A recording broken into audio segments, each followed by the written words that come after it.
afternoon, ladies and gentlemen. Today we're going to play with otters. So you're going to get to see me put together a page that I've already gathered the materials. And so you'll get to see me do some fun things, put this together, and sit back, relax, and enjoy.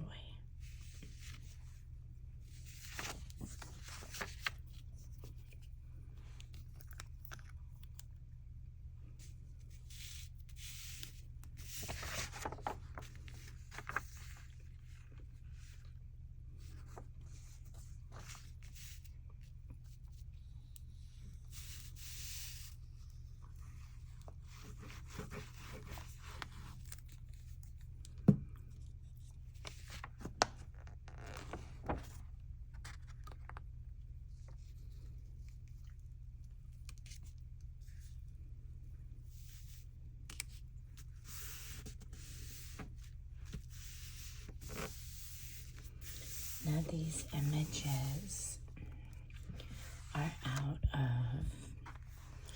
the Vintage Chronicles for Art Journaling, Forest Animalia by Maremme's Small Art.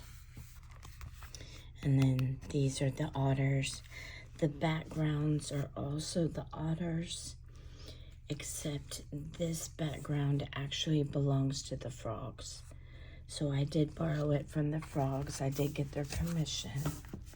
And then I also am doing one of the figures, which you will see here in a little bit, from Industrial Collage Ephemera for Art Journaling Little Personas, also by Maremme's Small Art.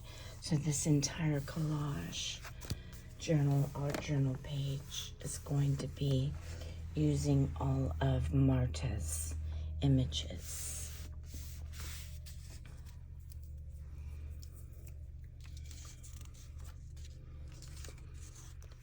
Now I did go ahead and use some vintage photo on the edge of this to get it to blend more than the white was doing.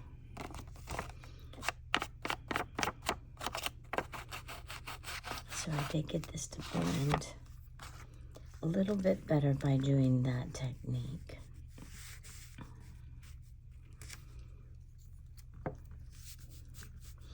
Now, because this is straight across, I want to go ahead and push this up a little bit. And then what I will do is I will cut it off. But I want to go ahead, and these are little otter guys. I'm going to go ahead and put these guys down and position them.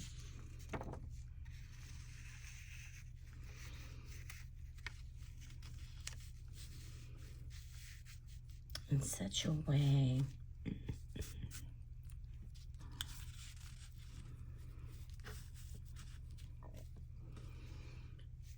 that they look good on the page.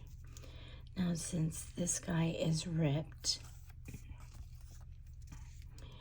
I'm going to go ahead and rip the edge of this bottom so I can get some consistency.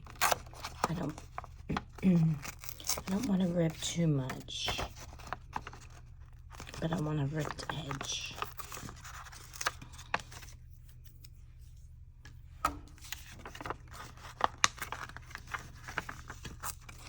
Now, I've got a kitty cat who's playing right beside me. So I'm throwing him the bits of paper, and he's chasing them. So if you hear anything, that's him batting around these pieces. And my little boy is Oscar.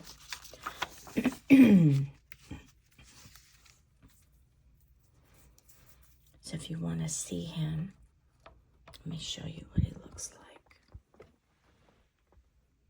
There he is. There's Oscar.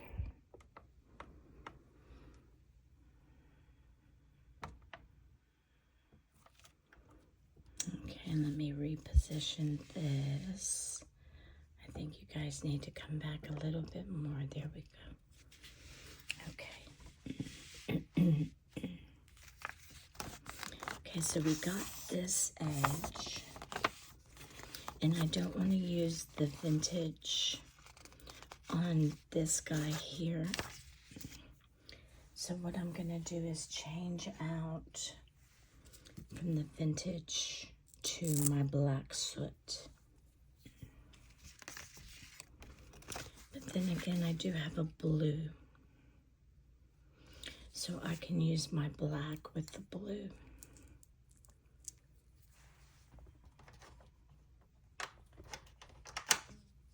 And this is the blue I want to use. It's called Uncharted Mariner.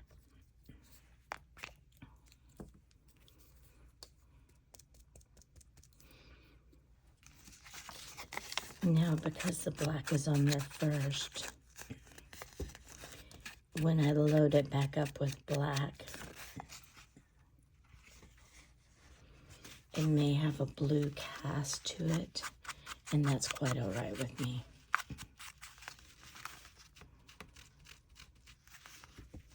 So I'm just going to do this in blue, because if you look at the vintage photo, that's a little bit too brown to be the water. So because it's water, I'm going to do the blue on here.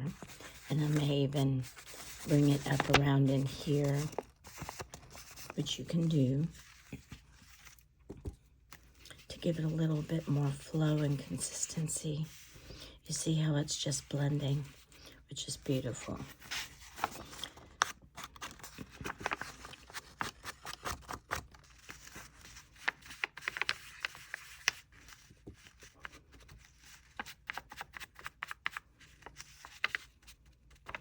I'm going to stay away from that shell. I don't want to turn him blue.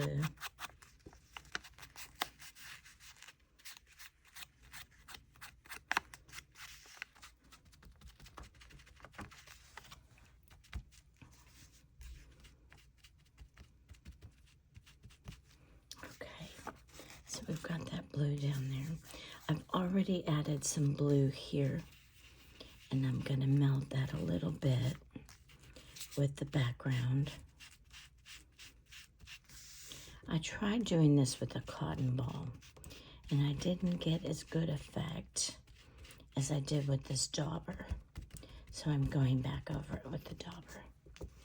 So this blue at the bottom is only for consistency and to make it look like water. Because if you look, there are other blue aspects of this water. So I just brought it down. Okay.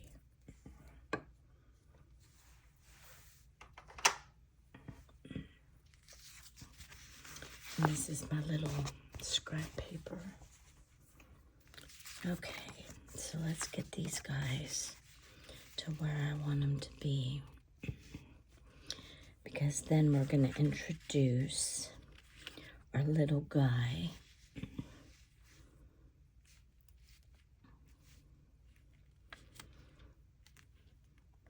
And then when you see why I chose the little guy, you're going to understand why I chose him specifically. So I'm going to go ahead and get this down,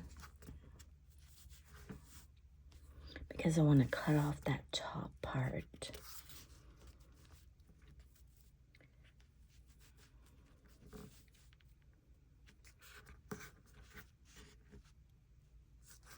Okay.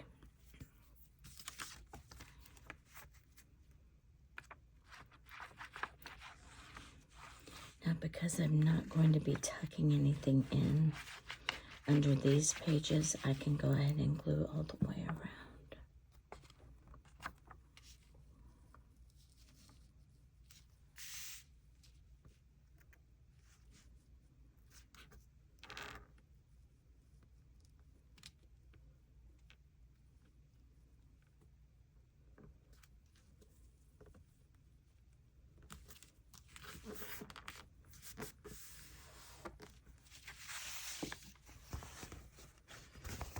And this is one of the pages from my old journal that I'm trying to use up.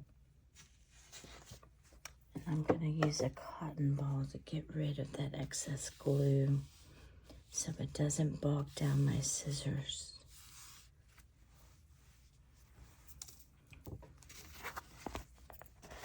Because it can dull your scissors.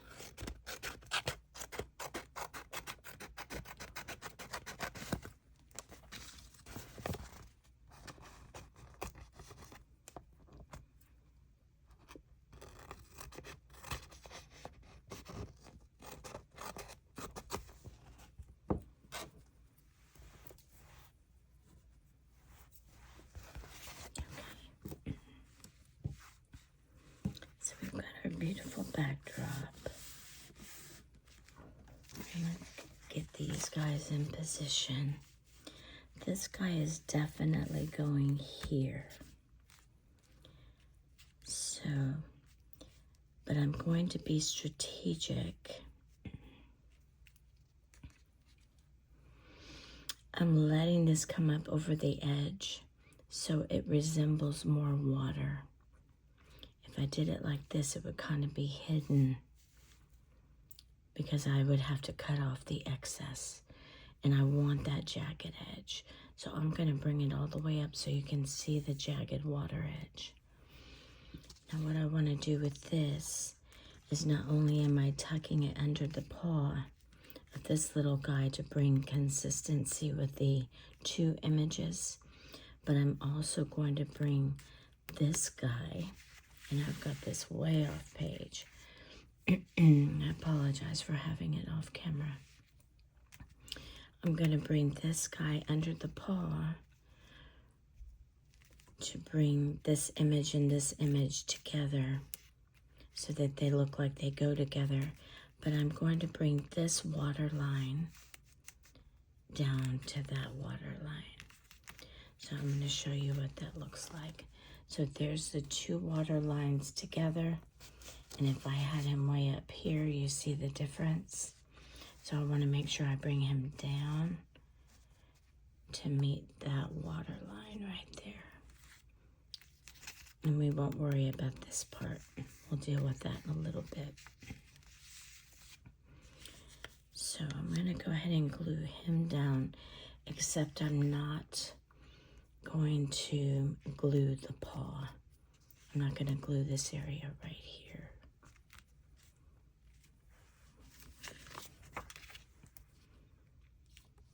So sometimes you can tuck in order to get two images that weren't together to go together.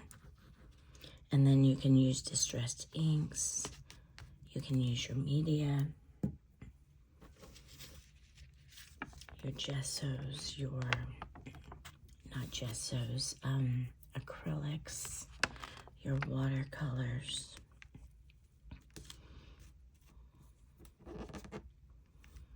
Okay, so that's exactly where I want him. Because I don't want him to interfere with his friend. I want him to look like they go together, that they're in the same pond, even though originally they came from different pages. So this is how you can achieve that look, is by getting a smaller one that goes in the background. This guy was on a totally separate page as well.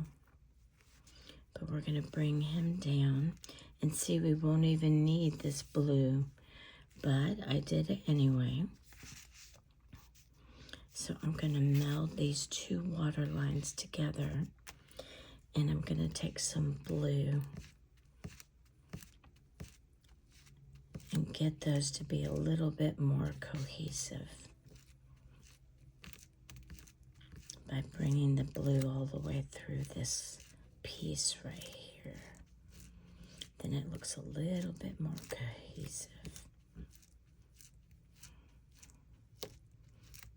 I can even bring the blue on up to the water portion of it. Okay. So now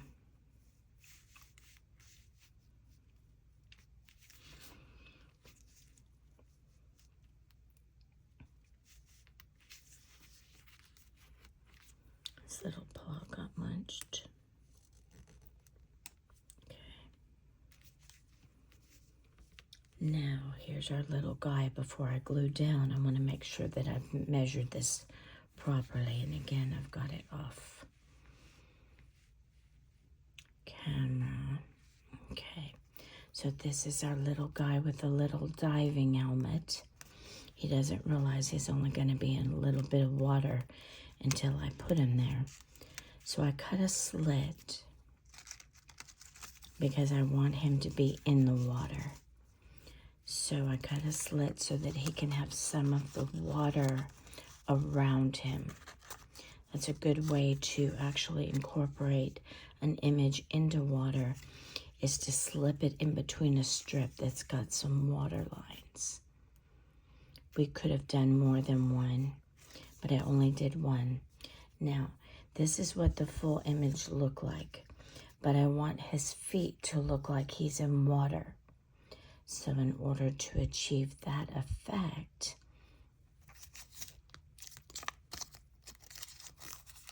I had to do this about 10 times.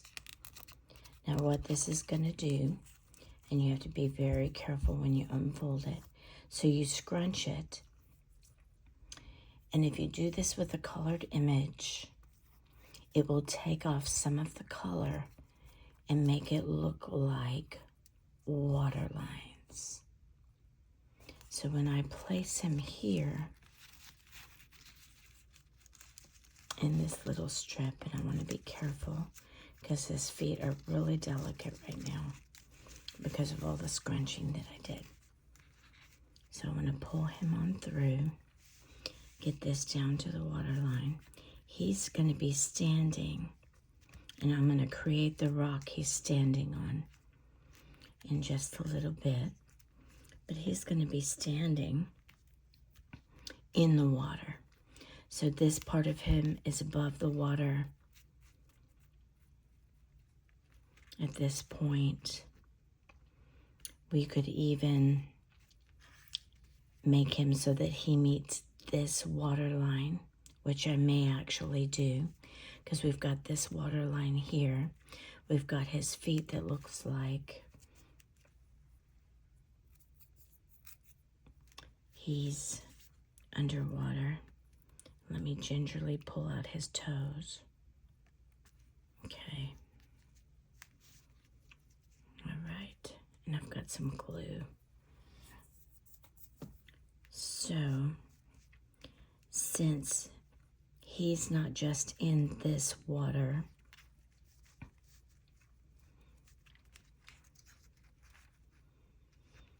and he actually is, because if you think about, these are things you have to think about, is distance and closeness.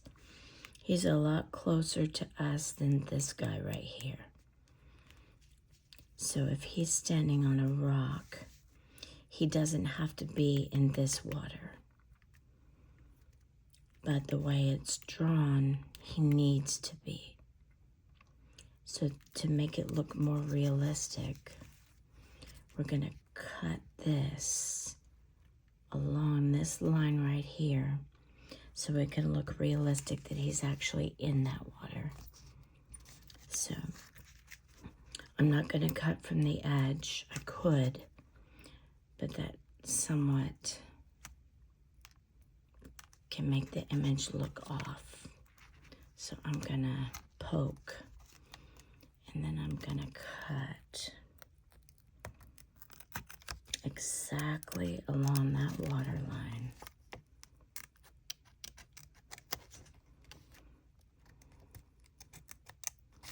And then I'm going to place him in it. So he's going to go behind this. Let's see if I've got enough room. And then he's going to go behind this. So I have to be careful of his little delicate feet that I've crunched over 10 times to get that effect. But that's an effect that you can use to make it look like something is in water. Get his little legs. Let's see if I've got that right. Okay, so he's now in the water, but he's not behind the second And I want to get him behind the second water line. Okay.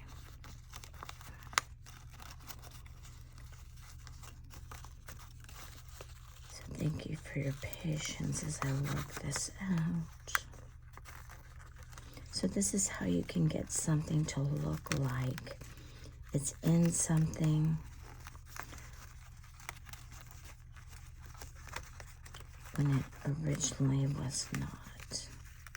And his feet are not cooperating. But I'm wanting to be so careful because I don't want those feet to fall off. Come on, buddy. We're gonna get this.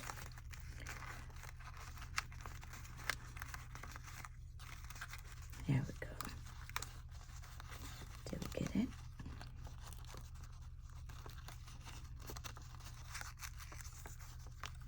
Okay.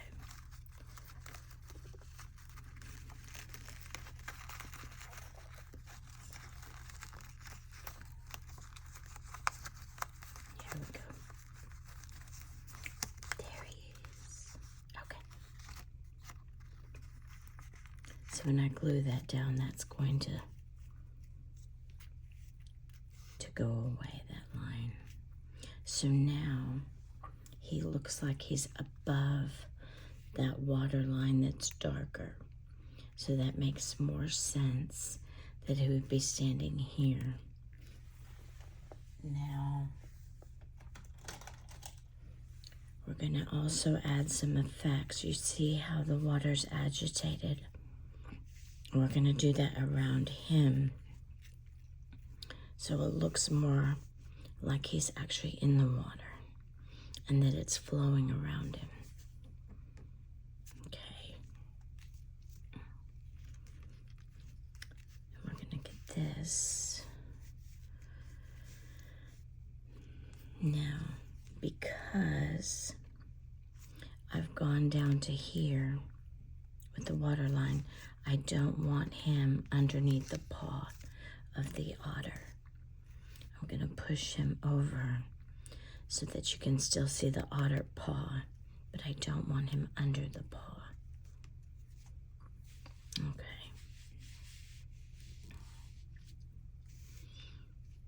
So, I want to make sure that what shows below the water line is not any of the darker image of his legs. I want only what I've done the water effect on to actually show. So I'm going to go ahead and glue him right like that so that I don't lose that placement of where his feet are. And then I'm going to create the rock that he's standing on. Okay.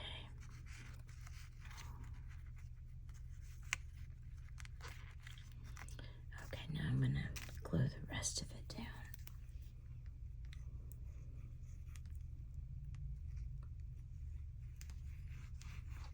So these are things that I think about strategically so that I can get these to work, to make sure that it looks realistic. Now remember our water line, we've got to go exactly where that water line is to make it look good. And it matches up perfectly. And then we can still see our otter paw a little bit. Okay.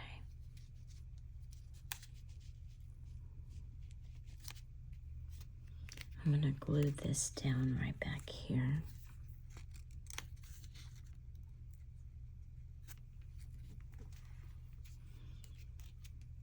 And then the image melts a little bit. I'm going to put a little bit of that blue on it,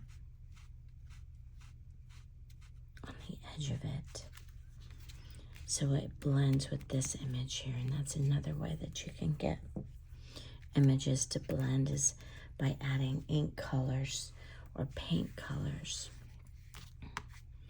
Okay, so he's in the water. I'm gonna create little rock that he's standing on, and let's see if I can't get this. This pen was having trouble last night.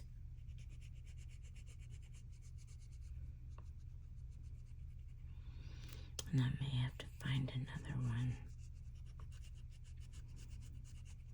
I just want the shadow of a rock. I want it to look like he's standing on something. Now, what's interesting about these pens is this pen is about 10 years old and it still has some ink in it. Okay.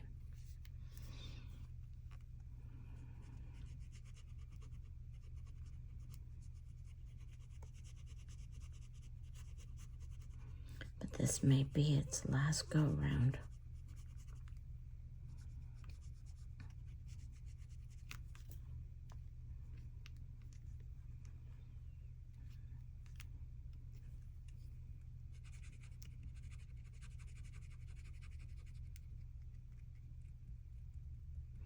So I'm going to go over some of the white that's on the bottom of his shoe. Yeah, he's in the water with his boots. He doesn't want to get his feet wet. So this is another way you can cover up white on an image. If you haven't fussy cut enough and there's a white piece, I'm going to go ahead and glue his little footses down.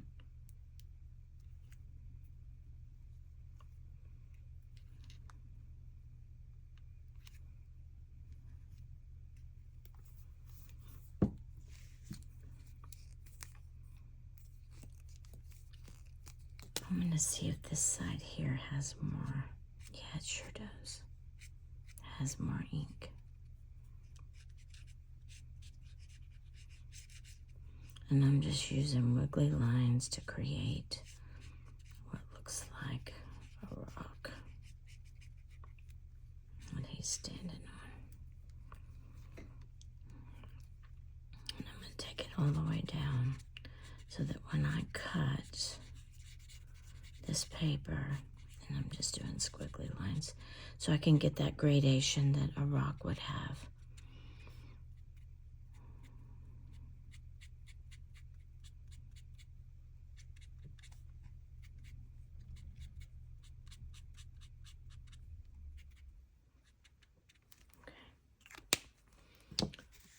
Now, I'm going to go ahead and I'm going to, I'm not going to cut his feet. I'm going to go ahead and trim this.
You can even take this white gel pen on off to the other paper so it even melts the images even more.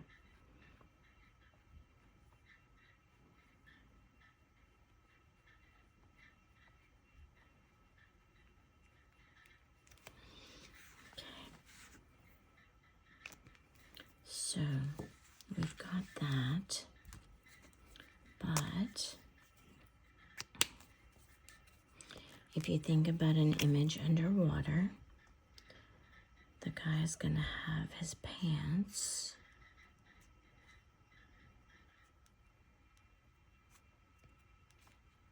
coming on down.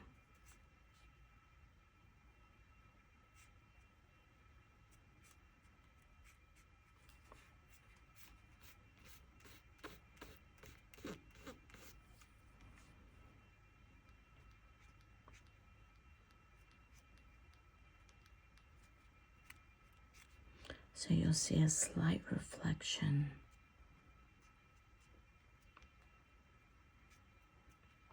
or shadow of his legs.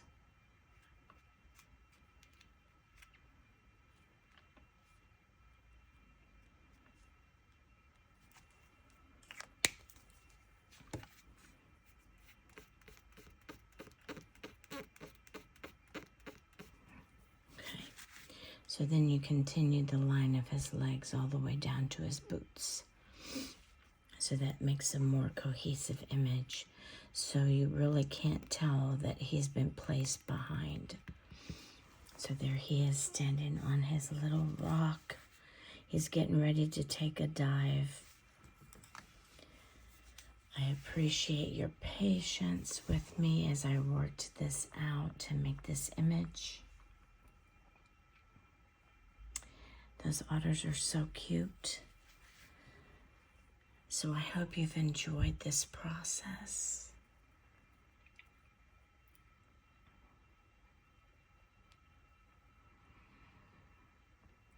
And learned some fun techniques that you can try yourself. And enjoyed Marta's images from Maremi's Small Art. I just ordered her winter books. So I've got 2 of her winter books that I'm so excited about. So subscribe so you can see how I handled those images. And I've got 1 more up my sleeve for these little personas. So subscribe so you can come back and see how I handled that one. That one's going to be a whole lot of fun. So thank you, everyone, for joining me here today. And have a good day, a good rest of your weekend. And we'll see each other again.